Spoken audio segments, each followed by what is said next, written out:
Poems of Narad. From Songs to the Mystic Earth, Volume 2, Part 1. Ashram Visit. The backlit leaves, translucent as the flowers, shimmer above the shining silver lake.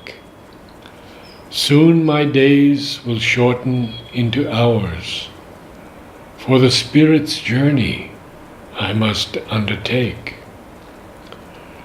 Reluctantly depart the falling year, and the color-burdened beauty that I love, for the hour of my soul draws near, and the call to consciousness towards which I move. The birds alight to eat the ripened fruit, and a warbler spins his dreams of spring in silver chords as from a silver lute. Earth, now fulfilled in its hued offering, soon will sleep, and late will I return, when wake once more the million buds of spring, as blossoms through the earthly carpet burn, and all the universe begins to sing of life's renewal. My soul shall celebrate its green renaissance, having lived again the ashram life among the yogic great, the offered ones, holy, without stain.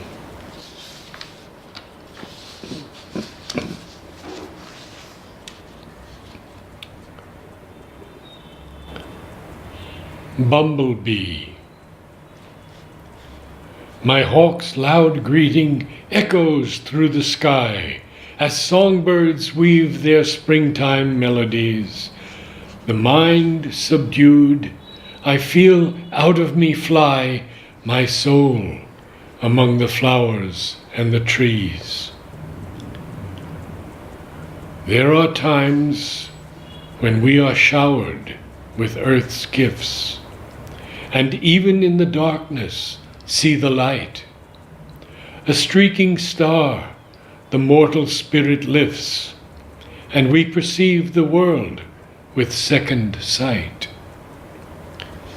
Fragrance of rhododendrons in the glade, the great magnolia chalices held high, the violet and columbine in shade, whisper secrets of eternity. My eyes are drawn to beauty, and I sigh as night falls softly, bringing day to close. One final blessing seen in passing by, a bumblebee asleep within a rose.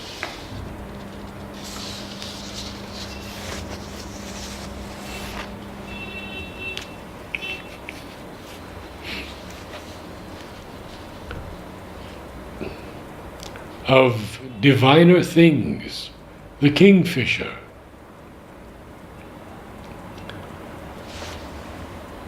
He looks at me, and I at him, and the heart is charged with ecstasy.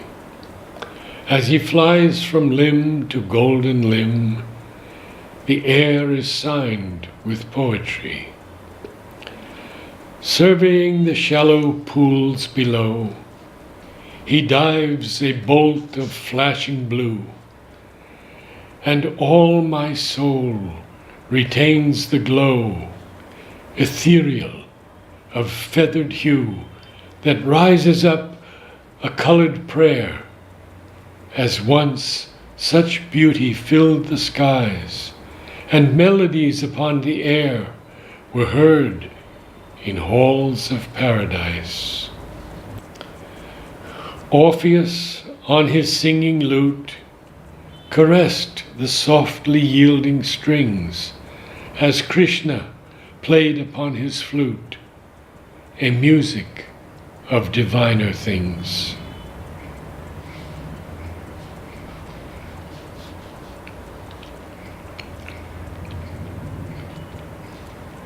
A new life begin. I have lost my fascination with the stars. They yield no light upon the taxing way. And what romance is left within the moon when trampled by man's heavy feet of clay? But breaks another wild and sun-touched morn with sparkling dew and creatures winged and free, and with the veils of all illusions torn, I am filled with hope and newfound energy. The flowers, in their wise simplicity, follow their progenitor, the sun. And we, who seek a greater wisdom's truth, must find within our dwelling place the one we carry in ourselves, the fount of hope, the light that burns so brilliantly within, guiding us upon the rocky slope to find our truth and a new life begin.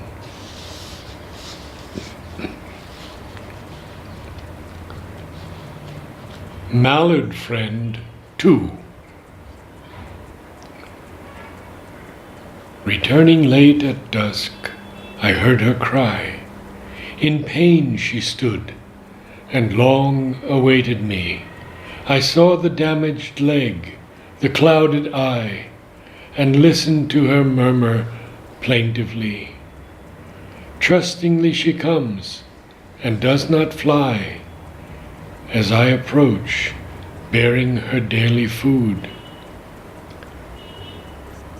I sit near her, and in my grief I sigh, alone with her in evening's solitude.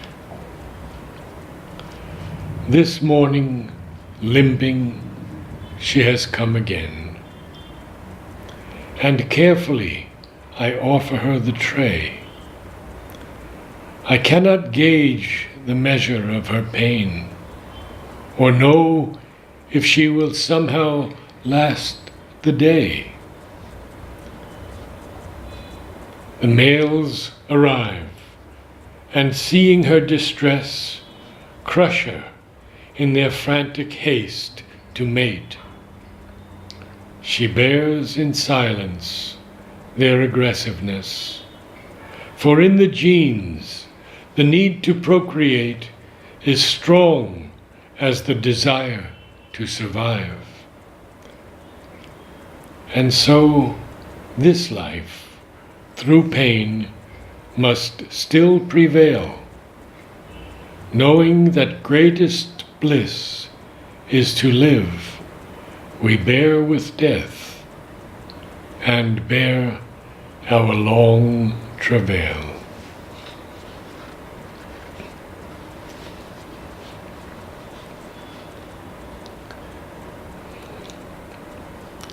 The Vales of Paradise.